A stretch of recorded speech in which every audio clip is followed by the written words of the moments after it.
다 같이 사도신경 하심으로 우리의 신앙을 고백하고 오늘 예배 주님께 올려드리며 나아가겠습니다.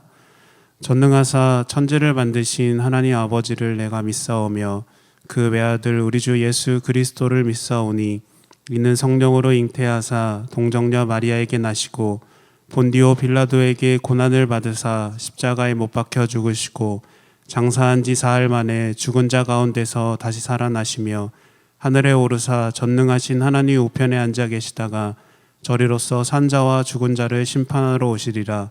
성령을 믿사오며 거룩한 공회와 성도가 서로 교통하는 것과 죄를 사하여 주시는 것과 몸이 다시 사는 것과 영원히 사는 것을 믿사옵나이다. 아멘.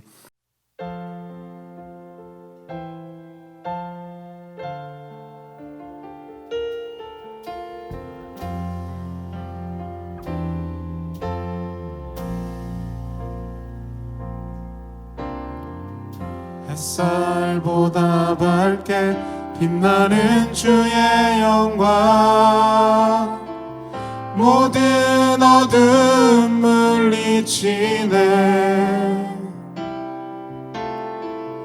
누구도 주 앞에 다가설 수 없네. 주의 거룩한 보좌 앞에 오직 주의 보혈 주의 긍휼을 의지하여 나가리. 왕 대신 주 앞에 나 경배합니다. 주님만 찬양받기 합당하시니 큰 존귀와 영광 홀로 받으소서. 오 주 앞에 나 나아갑니다.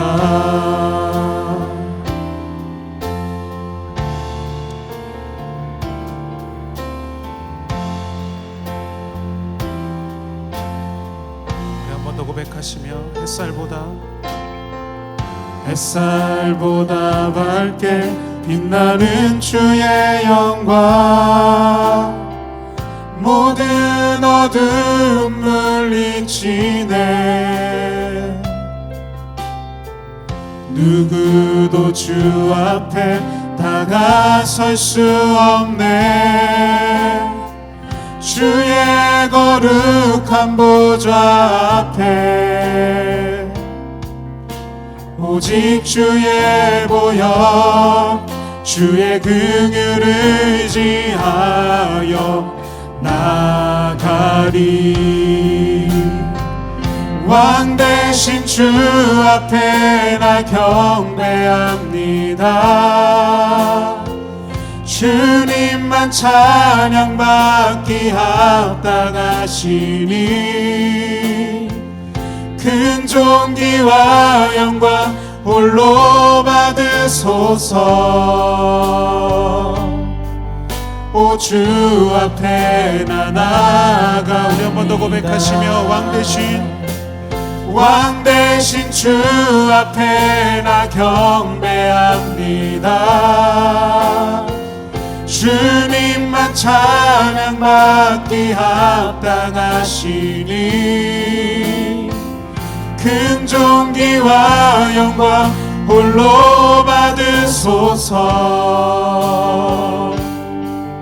오 주 앞에 나 우리 마지막으로 한 번 더 고백하시며 왕 대신 주 앞에 나 경배합니다. 주님만 찬양받기 합당하시니 큰 존귀와 영광 홀로 받으소서. 오 주 앞에 나 나아갑니다.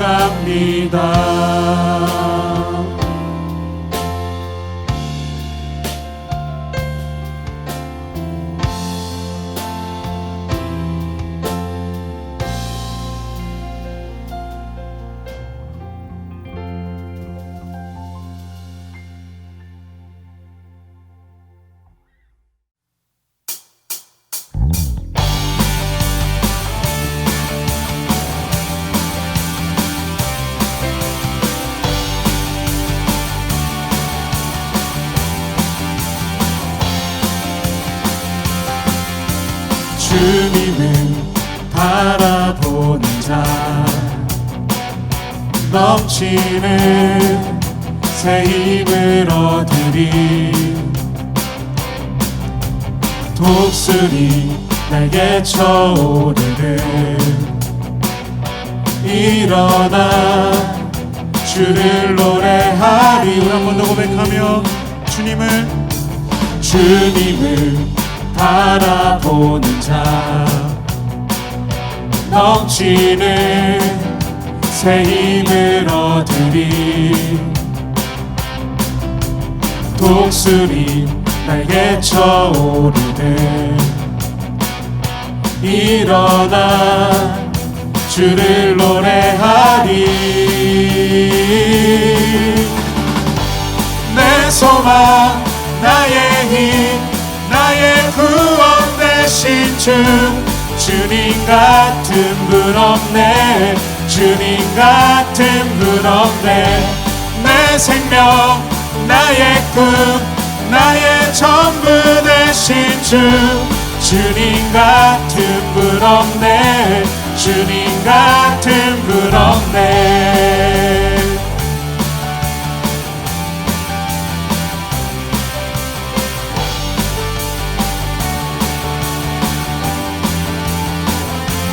우리 2절로 고백하며 온 세상 지으신 창조주 그분은 능력의 하나님 약한 자 들어쓰시며 넘치는 새 힘을 주시리 내 소망 나의 힘 나의 구원 되신 주 주님 같은 분 없네 주님 같은 분 없네 내 생명 나의 꿈 나의 전부 되신 주 주님 같은 분 없네 주님 같은 분 없네.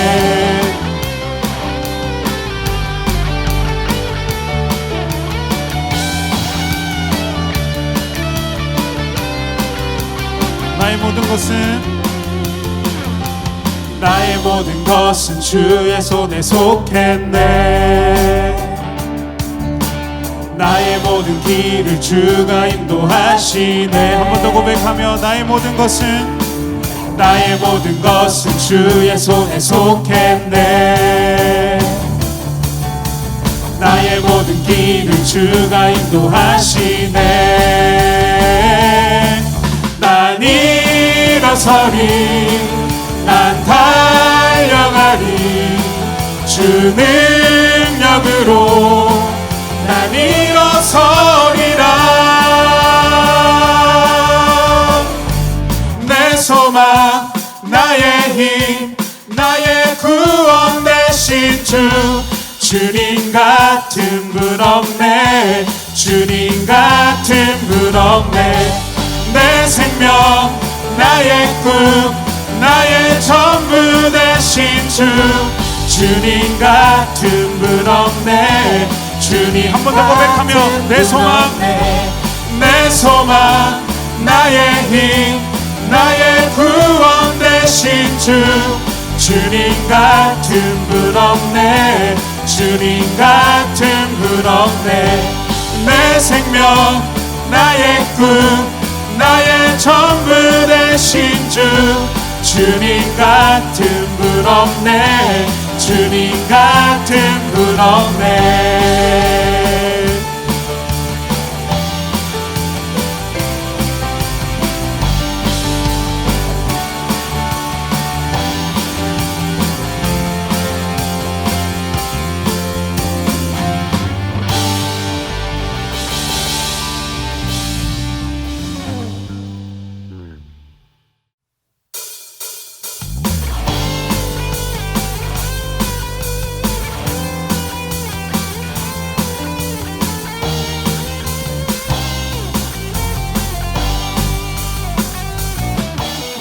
주님만이 나의 구원 주님만이 나의 반석 나는 영원히 주 찬양하리.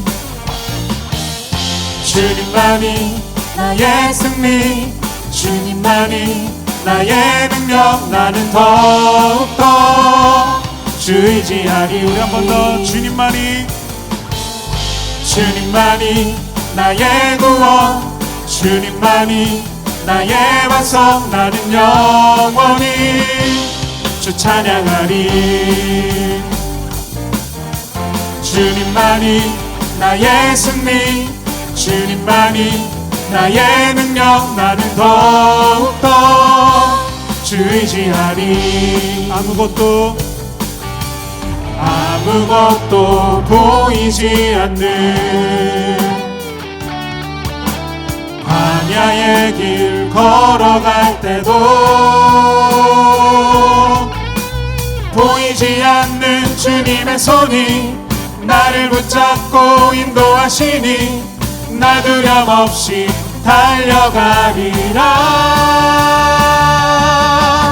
주님만이 나의 구원, 주님만이 나의 반석, 나는 영원히 주 찬양하리. 주님만이 나의 승리, 주님만이 나의 능력, 나는 더욱더 주 의지하리.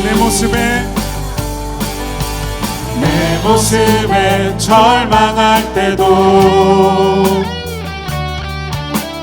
원수가 날 조롱할 때도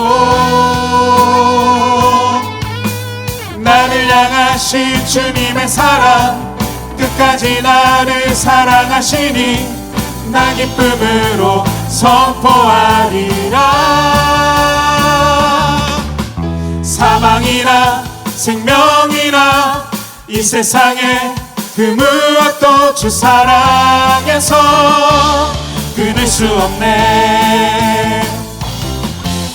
사망이나 생명이나 이 세상에 그 무엇도 주 사랑에서 끊을 수 없네. 주님만이 나의 구원, 주님만이 나의 반석, 나는 영원히 주 찬양하리. 주님만이 나의 승리, 주님만이 나의 능력, 나는 더욱더 주 의지하리. 주님만이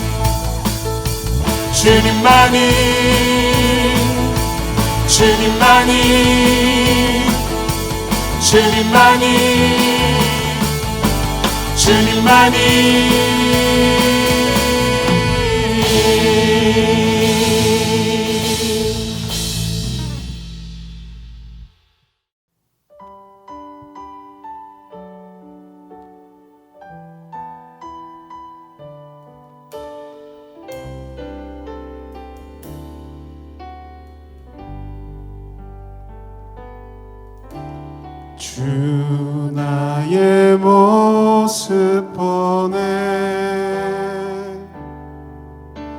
상한 나의 맘 보시네. 주 나의 눈물 안에 홀로 울던 맘 아시네. 우리 한 번 더 고백하며 주 나의 모습 보네 상한 나의 맘 보시네. 주 나의 눈물 안에 홀로 울던 맘 아시네. 세상 소망 다 사라져가도 주의 사랑은 끝이 없으니 살아가는 이 모든 순간이 주 은혜임을 나는 믿네. 주 사랑 내게 있네. 주 사랑 내게 있네. 그 사랑이 날 채우네. 주 은혜 내게 있네. 그대로 날 세우네. 우리 한 번 더 고백하십시다. 주 사랑, 주 사랑 내게 있네. 그 사랑이 날 채우네. 주 은혜 내게 있네. 그대로 날 세우네. 세상 소망 다 사라져가도 주의 사랑은 끝이 없으니 살아가는 이 모든 순간이 주 은혜임을 나는 믿네. 세상 소망 다 사라져가도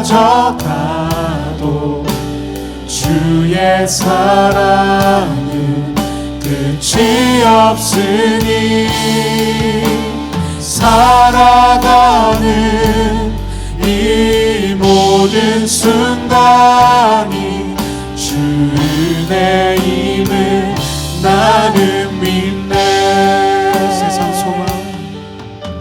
세상 소망 다 사라져가도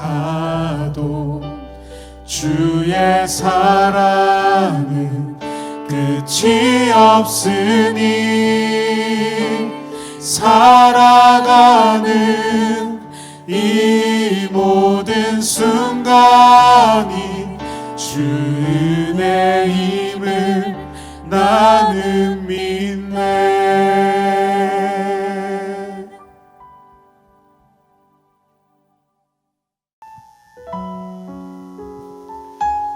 다 같이 기도하겠습니다. 사랑과 은혜가 많으신 하나님, 오늘도 우리를 부르셔서 하나님 앞에 나아 예배할 수 있도록 인도하여 주신 은혜에 감사를 드립니다. 하나님, 우리가 드렸던 찬양의 고백처럼 주님 없으면 우리가 살 수 없음을 고백하고, 주님 없으면 우리가 아무것도 할 수 없음을 고백하는 믿음의 자녀 될 수 있도록 주님 인도하여 주시옵소서. 힘든 시간과 세상 속에서 하나님 말씀 붙잡고 나아가는 우리가 되게 하시며, 언제나 하나님과 동행함으로 세상에 빛이 되고 힘이 될 수 있는 귀한 하나님의 자녀 될 수 있도록 주님 함께하여 주시옵소서. 오늘도 주님 말씀 앞에 우리가 섭니다. 하나님, 우리의 마음의 문을 열고 온전히 주님 말씀 들을 때 목사님을 통하여서 선포되는 그 모든 말씀이 우리의 삶의 힘이 되고 빛이 되어서 정말 하나님과 매일마다 믿음으로 걸어가는 그 삶을 살아갈 수 있도록 주님 역사하여 주시옵소서. 주님께서 함께하여 주시는 그 삶을 기쁨으로 받아주시고, 하나님 우리를 통하여서 일하시는 것들을 기대하며 나아가는 귀한 삶의 자녀들 될 수 있도록 인도하여 주시옵소서. 모든 것 주님께 감사드리며 예수님의 이름으로 기도드립니다. 아멘.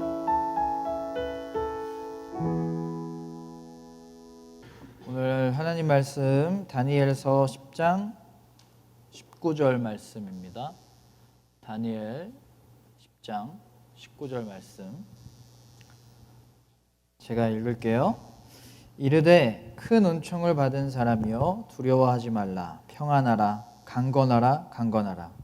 그가 이같이 내게 말하매 내가 곧 힘이 나서 이르되 내 주께서 나를 강건하게 하셨사오니 말씀하옵소서. 아멘.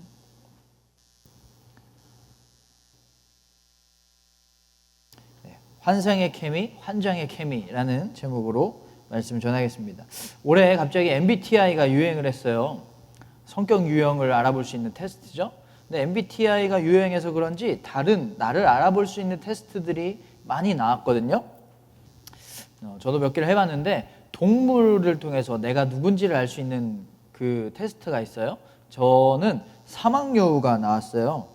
처음에는 예민하고 경계심이 많은데 친해지면 사랑받는 귀염둥이라고 해요. 그리고 눈치 없는 척 아주 촌철살인, 그러니까 막말 같은 거를 잘 날린다고 합니다. 그리고 이런 테스트도 있었어요.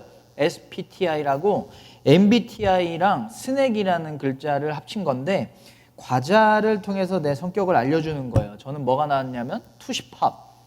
뭔지 몰라요. 여러분 아는지 모르겠어요. 투시팝이라는 과자가 나왔는데 이건 모든 유형 중에서 가장 조용조용하고 내성적이라고 합니다. 그리고 잘 모르는 사람은 저를 딱딱하게 본대요. 이런 테스트를 하면 꼭 같이 알려주는 게 있어요. 내가 누군지를 알려주기도 하지만 뭘 알려주냐면 나랑 잘 맞는 타입은 어떤 타입이고 나랑 안 맞는 타입은 어떤 사람인지를 말해줘요. 제가 동물 테스트 했을 때 저랑 잘 맞는 동물은 다람쥐로 나온 사람이 저랑 잘 맞고, 그 다음에 SPTI에서는 환상의 케미는 대자화라고 그러고요. 이게 뭔지 잘 모르겠어요. 그리고 환장하는 케미가 꿀물이래요. 혹시 여러분 이거 해본 사람 중에서 꿀물 나온 사람은 저랑 말도 걸지 마세요. 저랑 안 맞는 사람이니까. 그리고 MBTI를 해도 꼭 잘 맞는 타입, 안 맞는 타입을 또 알려줘요. 그리고 아예 이런 게 나왔습니다. 뭐냐면 NTNI라고 자기 이상형을 골라보는 거예요.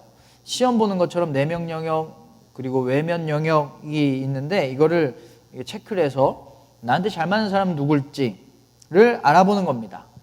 여러분, 나는 어떤 사람일까? 라는 거하고 동시에 우리가 정말 궁금한 건 나랑 잘 맞는 사람은 누굴까? 예요. 그리고 나랑 안 맞는 사람은 누굴까? 이게 굉장히 우리에게 중요한 문제인 것 같아요. 우리나라 청소년들은요, 자기가 행복하지 않다고 대부분 생각한다고 합니다. OECD 국가들 중에서 이 청소년의 행복도 순위를 매겨봤는데 우리나라는 거의 매년 꼴찌를 하고 있대요. 그 통계를 분석을 해보면 성적이 중이라고 대답한 아이들 중에서, 청소년 중에서 부모님과의 관계가 좋지 않으면 48%만 삶에 만족을 했지만 부모님과 관계가 좋은 사람들은 76%가 행복하다, 삶이 행복하다라고 대답했대요. 그리고 경제 수준이 상이라고 이야기한 학생들 중에서 부모님과의 관계가 좋지 않으면 49%만 삶을 만족했고요. 부모님과의 관계가 좋으면 81%가 삶에 만족을 했다고 해요. 그러니까 여러분, 청소년의 행복을 좌우하는 건 뭐라는 얘기예요? 돈도 아니고 성적도 아니고, 뭐 성적이 높아서 뭐 돈이 많아서 행복한 게 아니라 부모님과의 케미가 잘 맞아야, 부모님하고 관계가 좋아야, 부모님하고 잘 맞아야 청소년이 행복하다라는 거예요. 그런데 청소년 시기에 부모님하고 잘 맞는 사이를 볼 수 있는 경우가 많이 없어요. 그렇죠? 정말 환장할 때가 많아요. 부모님도 그렇고 자녀들도 그렇고. 왜 그럴까요? 성격이 달라서 그럴까요? 아니면 뭐 나이대가 달라서 그럴까요? 사람과 사람이 잘 맞는다, 아니면 뭐 케미가 잘 맞는다라는 거는 우리가 계절로 생각하면 아주 쉽게 이해할 수가 있습니다. 우리는 서로 다른 계절에 살고 있어요. 여러분, 여름에 사는 방식하고 겨울에 사는 방식하고 다르잖아요. 먹는 것도 다르고 입는 것도 다르잖아요. 그것처럼 삶의 방식이 다른 것처럼, 계절에 따라 삶의 방식이 다른 것처럼 각자 삶의 방식이 달라요. 그래서 같은 계절에 사는 사람, 그러니까 같은 방식으로 사는 사람들끼리는 편한데 다른 방식으로 살아가는 사람들하고 있으면 불편한 거예요. 그런데 부모님이랑 청소년은 그 계절이 잘 안 맞을 때가 많다라는 거예요. 여러분이 아기 때는 언제 울고 언제 화가 나고 언제 막 불안한지 알아요? 엄마가 안 보이면 막 울고 싶고 막 화나고 막 불안하고 그랬어요. 그런데 청소년이 되면 언제 불안하고 언제 울고 싶은지 알아요? 엄마가 눈에 보이면 그래요. 아기 때 눈에 안 보이면 울고 싶은데 청소년 때는 엄마가 눈에 보이면 울고 싶어요. 막 엄마가 막 간섭하고 엄마가 뭐 하는지 막 보고 물어보고 그러는 게 막 싫은 거예요. 왜냐하면 엄마의 계절은요, 여러분이 아기 때랑 지금이랑 똑같아요. 여전히 엄마의 기억 속에는 여러분이 막 아기 때 막 꼬물꼬물거리는 그 아기 때가 여전히 기억나고 생생하고, 그래서 여전히 여러분을 막 도와줘야 될 것 같고, 여러분이 실수하지 않을까 실패하지 않을까 막 걱정되고 막 하나하나 잘 모르는 것 같아서 챙겨줘야 될 것 같은 아기 같아요. 근데 여러분은 계절이 변한 거예요. 여러분이 아기 때는 그 모든 엄마의 관심들이 사랑으로 느껴져서 좋았거든요. 근데 여러분은 이제 계절이 바뀐 거예요. 이제 그게 관심이 아니라 간섭처럼 느껴지는 거예요. 그래서 막 짜증나고 싫죠. 예를 들어서 엄마의 계절은 여름인 거예요. 근데 여러분의 계절이 바뀌어서 겨울이 된 거예요. 그 엄마는 여름에 사니까 자꾸 겨울에 사는 여러분한테 에어컨 틀어주려고 하는 거지. 여름 옷 입히려고 하는 거죠. 막 반팔 입히려고 하는 거예요. 그러니까 얼마나 막 얼어 죽죠. 안 맞죠. 온도차가 안 맞죠. 어릴 때랑 똑같이 관심 갖고 똑같이 자녀에 대해서 모든 걸 다 알고 싶고 또 모든 걸 다 알려주고 싶어하는 이 엄마의 계절은 여전한데, 여러분은 변해서 여러분의 계절은 바뀌어서 케미가 안 맞는 겁니다. 그럴 때마다 엄마가 막 걱정하고 실수하지 않을까 막 얘기해주고 그러면, 그럴 때마다 여러분은 엄마는 왜 나 이해 못하고 엄마 맘대로 하려고 해! 막 이렇게 하는 거죠. 서로의 온도차, 여러분 온도차가 안 맞으면 감기 걸리는 이유가 다 온도차 때문이잖아요. 서로의 온도차가 안 맞으니까 감기 걸린 것처럼 서로 만나면 막 힘든 거예요. 지금 내 계절은 친구들이랑 재밌게 놀아야 하는 계절인데 왜 자꾸 하지 말라는 건지, 지금 내 스트레스를 게임하면서 풀어야 되는데 유튜브라도 하면서 쉬어야 되는데 왜 자꾸 하지 말라는 건지, 자녀 입장에서 보면 아까 얘기한 것처럼 겨울에 에어컨 틀어주는 거랑 똑같은 거예요. 얼어 죽겠는 거예요. 그러니까 당연히 부모님이랑 자녀는 충돌할 수밖에 없고 정말 그 케미가 환장의 케미일 수밖에 없는 거예요. 그래서 누구나 그렇지만 특히 10대 때는요, 자신과 계절이 맞는 사람들끼리 모여있는 걸 굉장히 좋아합니다. 여러분 여름에 에어컨 옆에 가고 싶지 땡볕 가고 싶지 않잖아요. 그것처럼 같은 계절, 같은 것을 느끼고 같은 계절에 사는 사람들, 나랑 같은 것을 생각하는 그런 자리에 더 있고 싶어 해요. 친구라든지 그런 또래 집단이라든지 같은 걸 하는 사람들끼리 있는다든지. 그런데 집에만 가면 그 온도가 안 맞는 거예요. 그래서 막 힘들죠. 초등학교 때 잘 맞았던 친구들랑도 중학교 올라오면 그 어떤 삶의 방식이나 생각하는 게 그 온도가 달라졌어요. 계절이 달라진 거예요. 그러니까 그 친구랑도 멀어질 수밖에 없는 거죠. 그래서 10대들의 가장 대표적인 감정이 뭐냐면 외로움입니다. 혼자만의 계절을 살거든요. 다른 사람은 그 계절을 이해하지 못하거든요. 가족들도. 여러분 생각해 보세요. 공부 때문에 힘들고 진로 때문에 막 불안하고 걱정되는데 거기에 외로움까지 더해진 거예요. 그러니까 이 10대라는 계절이 얼마나 힘든 계절이에요. 그래서 그렇게도 나를 알고 싶어하는 것만큼 나랑 잘 맞는 사람은 누굴까? 나랑 케미가 좋은 사람은 누굴까? 나랑 안 맞는 사람은 어떤 사람일까라고에 대해서도 우리가 궁금한 겁니다. 왜냐하면 외롭고 두려우니까. 그러면 이렇게 힘들고 외롭고 정말 어려운 10대의 계절에 혼자라고 생각 들고 혼자의 힘으로는 어떻게 하지 못함을 느낄 때 우리는 무엇을 의지해야 될까요? 어떤 것과 케미를 맞춰야 될까요? 친구일까요? 게임일까요? 아니면 어떤 자극적인 컨텐츠일까요? 아니면 노래하고 춤추고 아니면 축구하고 뭐 그런 취미생활일까요?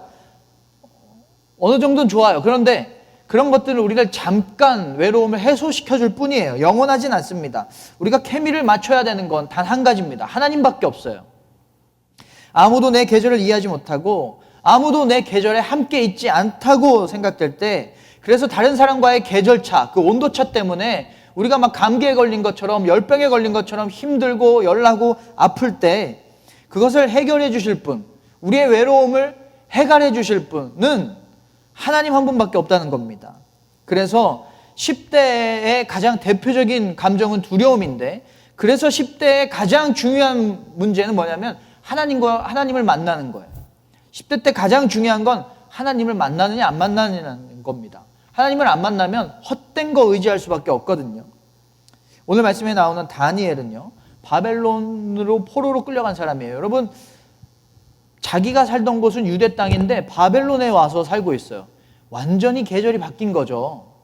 다른 방식, 다른 스타일로 살아가야 돼요. 완전히 다른 계절에 살아가야 돼요. 얼마나 힘들었을까요? 더더군다나 이 정복 국가의 핍박은 점점 심해졌고요. 더욱더 힘들고 어려운 계절 속으로 들어가고 있었습니다. 하지만 다니엘은 아무리 자신의 삶의 계절이 어떠하더라고 하더라도, 어떤 방식으로 살라고 막 이렇게 삶의 흐름들이 이렇게 흘러가더라도, 다니엘은요, 어떤 삶의 계절에 살더라도 하나님하고 늘 같이 살았어요. 하나님만 의지했어요. 지난주 말씀처럼 하나님 믿는 것을 누군가 막 방해하더라도 늘 하나님을 믿었어요.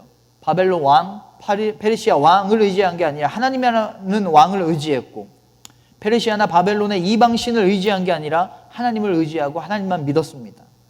어떤 상황, 어떤 자리에 있든지 다니엘은 하나님의 계절을 산 거예요. 하나님의 계절. 하나님의 계절을 산다는 건 다른 게 아니라 하나님의 방식에 맞춰서 산다는 겁니다.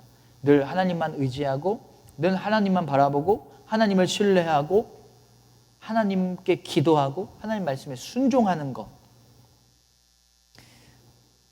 그렇게 살아갈 때 우리는 하나님과의 환상의 케미를 경험할 수가 있는 거예요. 사람이 언제 제일 위험한 줄 알아요? 사람이 제일 위험한 건 외로울 때래요. 외로울 때. 이 외로움을 달래기 위해서 헛된 것을 의지하거든요. 여러분, 우리가 배고플 때 너무 배고프면 막 아무거나 집어먹으려고 하잖아. 일단 입으로 가잖아요. 그게 유통기한이 많이 남았든 적게 남았든 맛이 어떻든 뭐 그 음식이 싸구려든 비싼 거든 상관하지 않고 일단 먹잖아요. 그러다 보면 폭식하게 되고, 그러다 보면 상한 거 먹고 배탈 나게 됩니다. 여러분, 외로움은요, 정서적 배고픔입니다. 그래서 외로움에 휩싸였을 때 우리는 상한 것을 이렇게 의지할 때가 있어요. 아니면 폭식해가지고 배탈 나는 것처럼 인생이 탈날 때가 있어요. 그래서 외로움을 무엇을 통해서 달래느냐가 진짜 중요합니다. 게임 좋아요. 그런데 과도하게 하면, 폭식하듯이 하면 탈납니다. 외로움 때문에 친구를 의지한다? 다 좋아요. 친구랑 잘 지내야죠. 그런데 그게 너무 심하면 탈나는 거예요. 이성 친구를 의지한다? 외로울 때? 진짜 위험한 거예요. 외로울 때 누군가 만나는 거 진짜 조심해야 됩니다. 아무나 만날 수가 있거든요. 만날 수는 있지만 너무 심하게 의지하면 탈나는 겁니다. 여름에 에어컨 켜고 하루 종일 막 있는 거예요. 계속 거기서 자고 그러는 거예요. 그러면 감기 걸리겠죠. 외로움이라는 이런 어떤 정서적 배고픔 때문에 폭식하듯이 세상을 의지하고 사람을 의지하면 우리 인생이 무너지게 돼 있어요. 어떤 분노나 부정적인 감정으로 그런 외로움을 해소하려고 하면 우리는 쓰러지게 돼 있어요. 더 힘들어집니다. 우리는 어떤 상황에 놓여 있어도 다니엘처럼 하나님의 계절을 살아야 돼요. 하나님의 계절, 어떻게 살 수가 있을까요? 하나님의 계절을 살려면 늘 기도하고 늘 말씀대로 살아가는 것밖에 없습니다. 다니엘은요, 늘 하나님께 기도했고 하나님 말씀대로 살려고 노력했어요. 여러분, 힘들고 어려울 때, 그리고 외로울 때, 내 힘으로 안 된다고 생각할 때, 그리고 언제나 항상 기도해야 됩니다. 기도해야 돼요. 내 미래가 불안할 때, 정말 힘들고 어려울 때 내 힘으로 하려고 하는 것이 아니라 하나님의 힘으로 하나님께 모든 것을 맡기고 하나님께 기도해야 됩니다. 하나님의 능력에 모든 것을 맡겨야 됩니다. 그리고 하나님의 말씀대로 살기 위해서 노력해야 돼요. 세상의 방식이나 연약한 내 어떤 경험, 내 생각, 내 판단대로 살려고 하는 것이 아니라 하나님 말씀대로 살기 위해서 노력해야 돼요. 이게 하나님의 계절을 사는 방법이에요.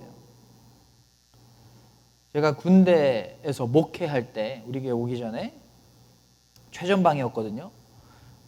그 교회를 사임하고 이제 저 이후에 온 그 목회자분한테 인수인계할 때, 제 후임으로 오신 분한테 인수인계할 때 첫 번째로 알려드린 게 이거예요. 10월부터 패딩 입으셔야 됩니다. 알려줬어요. 거기는 진짜 너무너무 춥거든요. 거긴 벚꽃이요 거의 뭐 4월 말까지 피어 있어요. 너무 추우니까. 거기 갈 때 전철이 지하가 아니라 지상으로 가는 전철이거든요. 그러면 5분마다 문이 열릴 거잖아요. 겨울에 타면 문 열릴 때마다 저는 이런 상태가 돼요. 얼음 조각상이 됩니다. 몇 년 전에 제가 베트남 다낭을 다녀왔거든요. 거긴 정말 여름에 갔는데 다낭은 정말 덥고 습해요. 심지어 그때 비까지 왔어요. 그리고 다낭은 바닷가예요. 얼마나 습한지 거의 뭐 물속에서 있는 것 같은 느낌이었어요. 연천에 가면 연천에서만 경험할 수 있는 계절이 있고요. 다낭에 가면 다낭에서만 경험할 수 있는 계절이 있습니다. 우리가 하나님 나라에 살면 하나님 나라에서 하나님의 계절에 살면 하나님의 계절에서만 경험할 수 있는 것들을 우리가 경험할 수가 있어요. 따뜻한 하나님의 사랑, 뜨거운 하나님의 은혜, 시원한 하나님의 응답, 소나기처럼 쏟아지는 성령님의 임재, 우리가 이것을 경험할 수 있는 겁니다. 오늘 말씀 19절, 이르되 큰 은총을 받은 사람이여 두려워하지 말라, 평안하라, 강건하라, 강건하라. 그가 이같이 내게 말하매 내가 곧 힘이 나서 이르되 내 주께서 나를 강건하게 하셨사오니 말씀하옵소서. 다니엘이요 환상을 봤어요. 근데 그 환상의 내용이 뭐냐면 강대국들이 계속해서 일어나고 큰 전쟁이 있을 거라는 그 미래의 일을 환상으로 봤어요. 그걸 보고 다니엘이 충격과 공포로 힘이 다 빠지거든요. 너무 충격을 받고 너무 무서워서 힘이 다 빠졌어요. 그때 하나님이 다니엘에게 힘을 주시고 위로하셔서 두려워하지 않게 하시고 강하게 만드셨어요. 하나님과 다니엘이 환상이라는 매개체로 지금 환상의 케미를 보여주고 있는 겁니다. 다니엘이 바벨론과 페르시아의 삶의 방식이나 어떤 화려함을 따라가지 않고 온전히 하나님만 따라가고 하나님 말씀대로 살고 하나님께 늘 기도하면 하는 그런 믿음으로 하나님의 계절을 사니까 어떤 어려운 상황 속에서도 하나님의 계절에서 사니까 하나님이 주시는 하나님의 계절에서만 경험할 수 있는 하나님의 능력, 하나님의 위로, 하나님의 힘을 경험할 수 있었던 것입니다. 왜? 하나님의 계절에 살았으니까. 하나님과의 환상의 케미를 경험할 수 있었던 거예요. 우리가 어떤 계절에 살고 있는지 아무도 몰라줄 때 하나님밖에 없어요. 내가 정말 걱정과 아픔으로 너무 열이 나면 그 우리의 열을 식혀줄 분은 하나님밖에 없어요. 우리가 정말 거친 차가운 현실의 폭풍 때문에 너무 추워하면 우리를 따뜻하게 은혜를 주셔서 늘 온전케 하시는 분은 하나님밖에 없어요. 우리를 온전케 하시는 분. 우리가 힘들고 어려울 때 우리가 차가운 현실에 정말 추운 것처럼 떨고 있을 때 우리를 온전케 하시는 분은 하나님밖에 없습니다. 때로는 시원하게, 때로는 따뜻하게. 이게 하나님께 늘 기도하며 말씀에 순종하는 하나님의 계절에 사는 사람이 받을 수 있는 복이에요. 이게 하나님의 계절에 사는 사람이 받을 수 있는 복입니다. 이게 하나님 나라의 삶이에요. 그리고 가을이 되면 열매가 많이 맺어지잖아요. 그것처럼 하나님의 계절에 살면 하나님이 우리를 통해서 많은 열매, 좋은 열매를 맺게 해주세요. 우리의 재능, 우리의 달란트를 통해서도 하나님이 열매를 맺게 해주시고요. 심지어 우리의 실수, 우리의 연약함, 우리의 약점, 우리의 나약함으로도 하나님이 좋은 열매를 맺게 해주세요. 이게 하나님의 계절에 사는 사람의 누릴 수 있는 복이라는 것입니다. 다른 계절에서는요, 열매 맺을 수가 없어요. 세상의 방식대로 사람들의 눈치, 사람들의 기준에 맞춰서 살아가는 그런 계절에 살아가는 그런 삶은요, 열매를 맺을 수가 없어요. 왜냐하면 그건 환장의 케미거든요. 우리와 환상의 케미를 보여줄 수 있는 분은 오직 하나님밖에 없습니다. 그래서 하나님의 말씀대로 살고 하나님께 늘 기도하면서 하나님의 계절을 살아야만 합니다. 여러분 모두 우리의 계절, 그리고 우리의 상황, 또 우리의 연약함, 우리의 아픔, 우리의 삶을 아무도 이해하지 못할 때 우리를 이해하시는 하나님과 기도와 말씀을 통해 늘 동행하면서 살아가는, 하나님과 같은 계절을 살아가는, 그래서 그 계절을 하나님의 계절에서만 맛볼 수 있는 은혜를 경험하는 늘 환상적인 은혜와 환상적인 주님의 사랑 안에 거하는 여러분 모두가 되시기를 주님의 이름으로 축원합니다.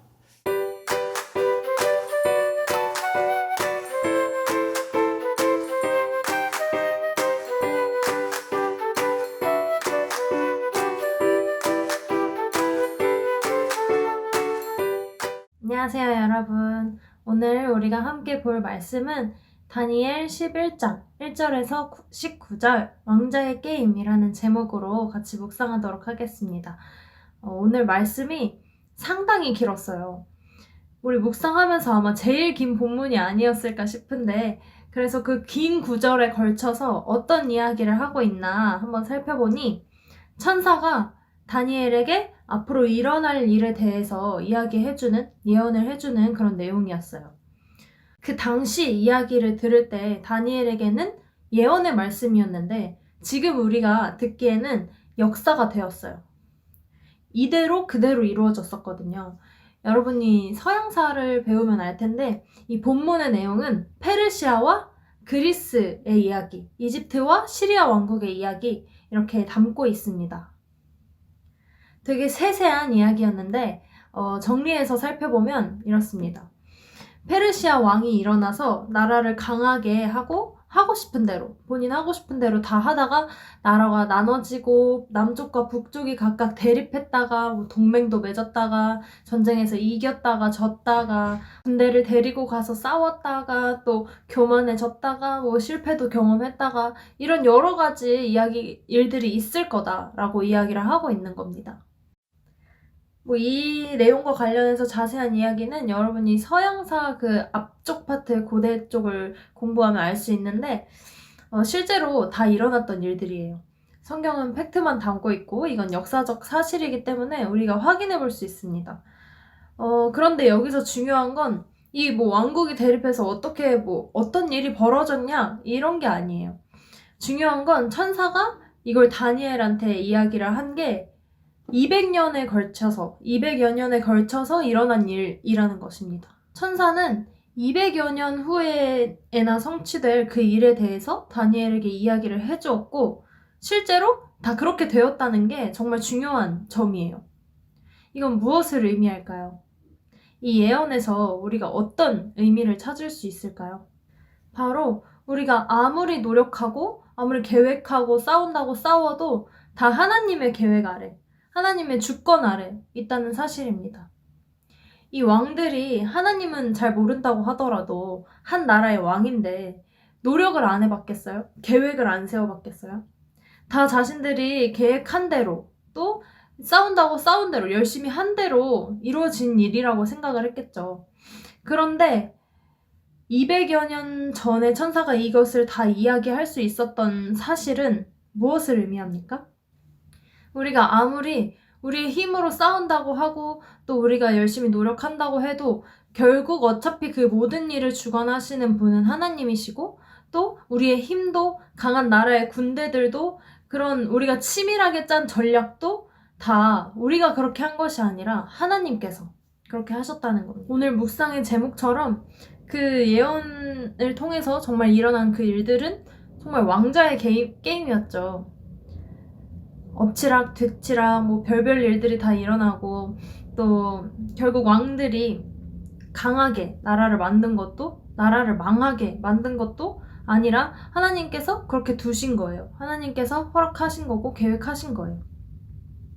하나님께서는 역사가 됐든 미래가 됐든 이 현재든 모든 것을 다 주관하시는 분이기 때문에 나라가 생기기도 전부터 이런 각 나라에 대해서 예언을 할 수 있으셨어요. 그렇다면 우리는 어떻게 생각해 보면 좋을까요? 우리가 이 말씀을 통해서 하나님께서 모든 역사의 주관자가 되시는구나 라는 것을 깨달았다면 우리에 대해서는 어떻게 생각하면 좋을까요? 바로 나를 향한 하나님의 계획이 다 있다는 것을 알면 됩니다. 나라가 생기기도 전에 그 나라를 향한 계획을 다 가지고 계셨던 것처럼 우리의 과거, 우리의 미래, 우리가 지금 살아가는 이 순간까지도 하나님께서 그분의 뜻을 이루시기 위한 그 계획이라는 것을 알아야 해요. 그렇기 때문에 우리에게 어떤 상황이 주어지더라도 교만하지도 낙담하지도 않을 수 있어야겠죠. 모두 다 하나님께서 우리를 그분의 선한 계획으로서 이끌어 가시려는 그 길이겠구나 라고 생각을 하면서 순종하고 그 말씀대로 따를 수 있어야 합니다. 또 그 계획을 기대하고 잘 따르는 우리들이 되기를 간절히 바랍니다. 하나님, 아무도 나를 이해하지 못한다고 생각될 때 우리는 참 외로움을 느낍니다. 그때 우리는 세상의 화려함, 세상의 방식들, 사람들을 의지하는 위기가 찾아옵니다. 하지만 주님, 우리가 온전히 주님만을 바라보고 주님께 늘 기도하고 늘 말씀대로 순종하는 삶을 살아서 우리가 다른 것 의지하지 않고 하나님만 의지함으로 하나님의 계절에 사는 사람들 되게 하여 주시옵소서. 그래서 하나님의 계절에서만 맛볼 수 있는 하나님의 사랑, 하나님의 은혜와 하나님의 능력, 하나님의 창조하심, 하나님의 인도하심을 경험할 수 있는 우리 모두가 되게 하여 주시옵소서. 그렇게 하나님 나라를 살게 하여 주시옵소서. 우리가 하나님의 말씀대로 살아갈 때, 하나님께 기도하며 살아갈 때 하나님과 어울리는 사람들, 거룩한 사람들, 하나님과 잘 맞는 사람들 될 줄로 믿습니다. 그것이 가장 큰 복인 줄로 믿습니다. 아버지, 우리를 온전히 이해하시고 우리의 연약함을 수용하시는 그 하나님과 늘 동행하는, 하나님과 가장 잘 맞는 사람들 되게 하여 주시옵소서. 이제는 예수 그리스도의 변함없는 은혜와 하나님의 다함없는 자비하심과 성령님의 끝없는 함께하심이 이제 하나님의 계절에서 살아가기로 다짐하는 당신의 귀한 자녀들 머리 위에 이제로부터 영원토록 함께하시기를 간절히 축원합니다. 아멘.